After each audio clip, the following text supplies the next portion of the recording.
Le rapport essentiel des hommes passait par le langage et par l'écriture.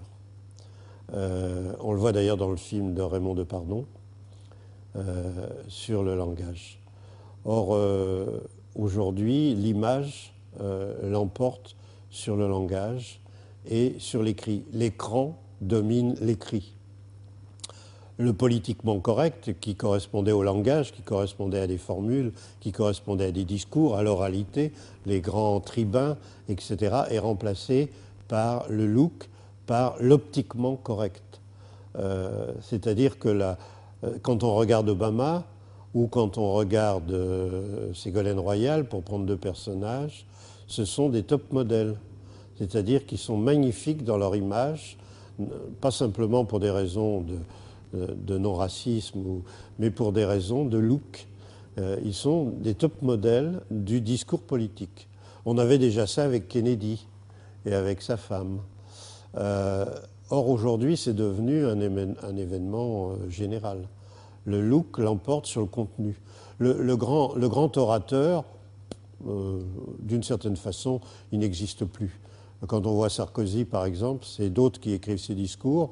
Quand on pense à Jaurès, pour prendre des exemples très différents, quand on pense à Jaurès, les discours extraordinaires, hugoliens de Jaurès, quand on pense dans l'Ancien Régime à Bossuet, les prônes, les prêches de Bossuet, c'était la parole, le verbe, le tribun, l'orateur, etc., y compris dans le monde grec, avec Démosthène, etc.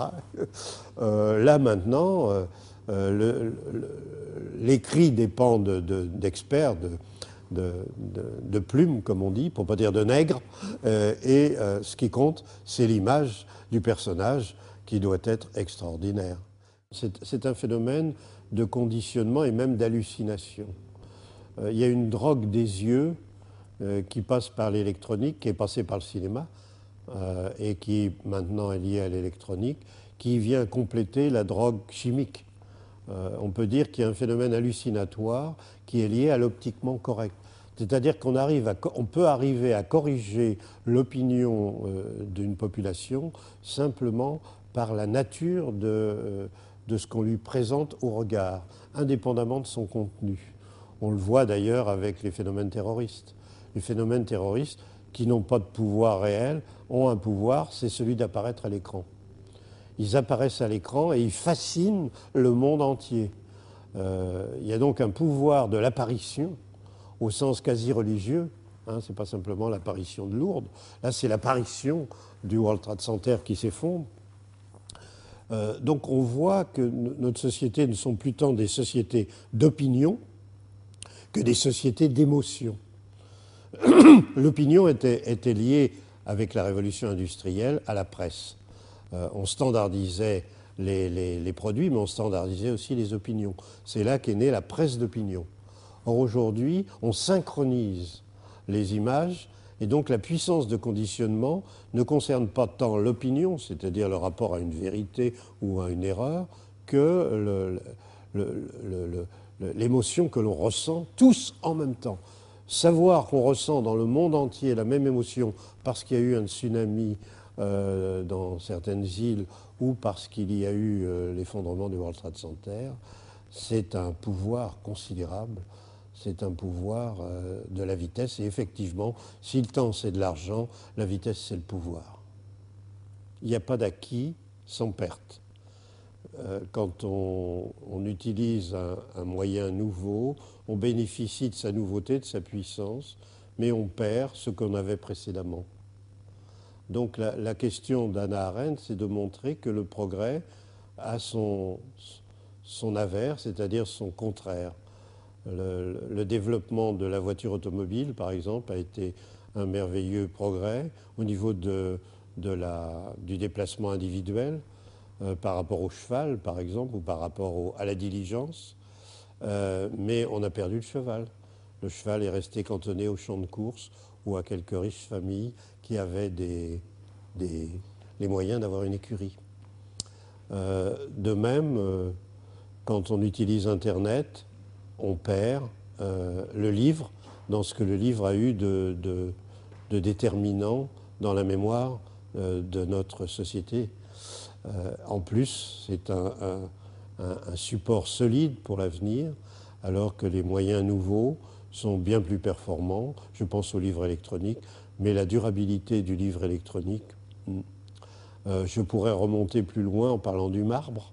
Quand on inscrivait l'écrit dans le marbre, il y avait une durabilité supérieure au papier des livres, mais bien évidemment, les pauvres paysans ne pouvaient pas faire graver dans le marbre leur histoire, etc.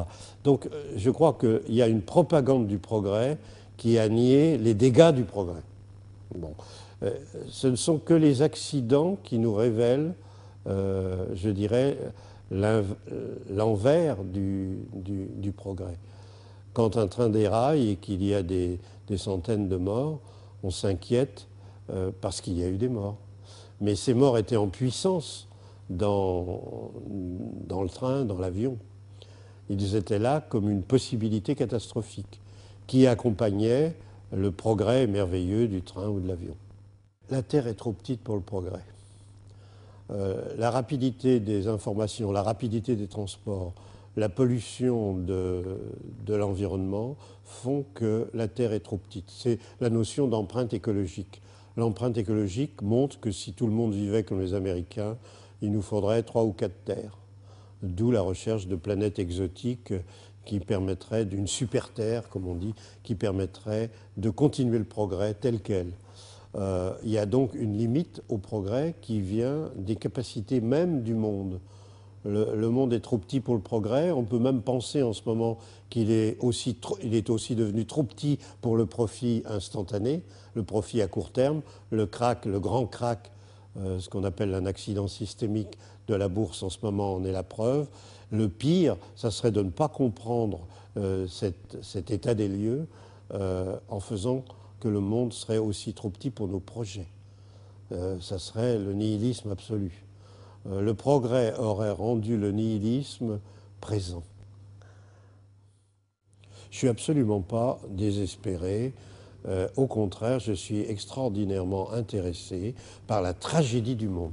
Mais je ne veux pas qu'on fasse de la positive attitude en disant tout va très bien, il faut être optimiste, etc. Le véritable optimiste, c'est Churchill déclarant au moment de la guerre, déclarant un optimiste, c'est un homme qui voit une chance derrière chaque calamité. Et il l'a prouvé par toute son œuvre à la tête de l'Angleterre dans la résistance qu'il a opposée au nazisme.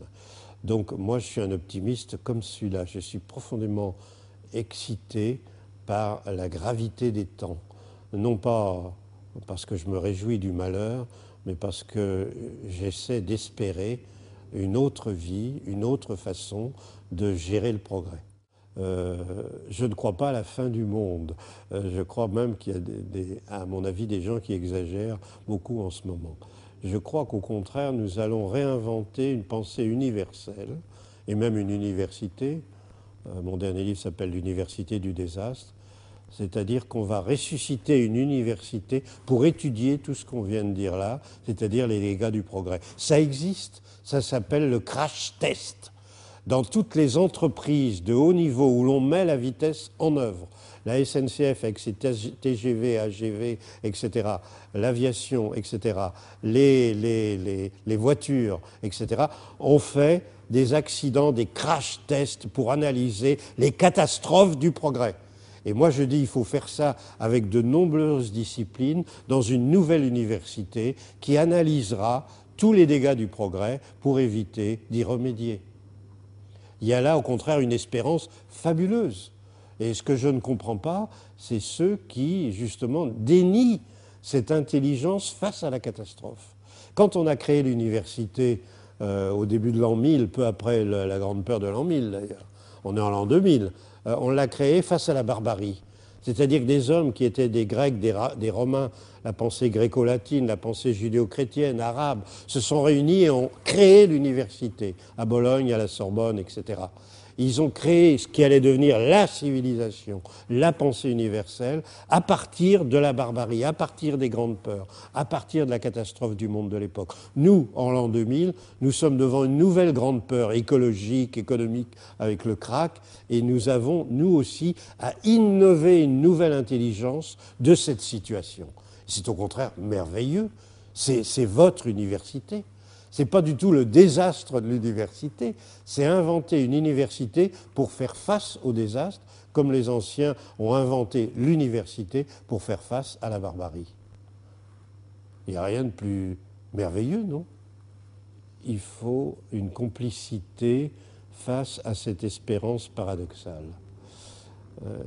Il faut que ceux qui sont conscients de la tragédie se rencontrent sur le net ou ailleurs, pour commencer à fonder cette université du désastre. Ceux qui attendent le grand penseur, il y en a malheureusement encore beaucoup, y compris parmi les jeunes, c'est-à-dire un nouveau Marx, un nouveau Freud, un nouveau Darwin, eh bien, ils peuvent attendre longtemps, il n'y en aura pas. Il y aura une université où il n'y aura rien, le chaos. Donc c'est ensemble que l'on pourra faire face à ce côté inouï du temps présent. C'est une question pour vous.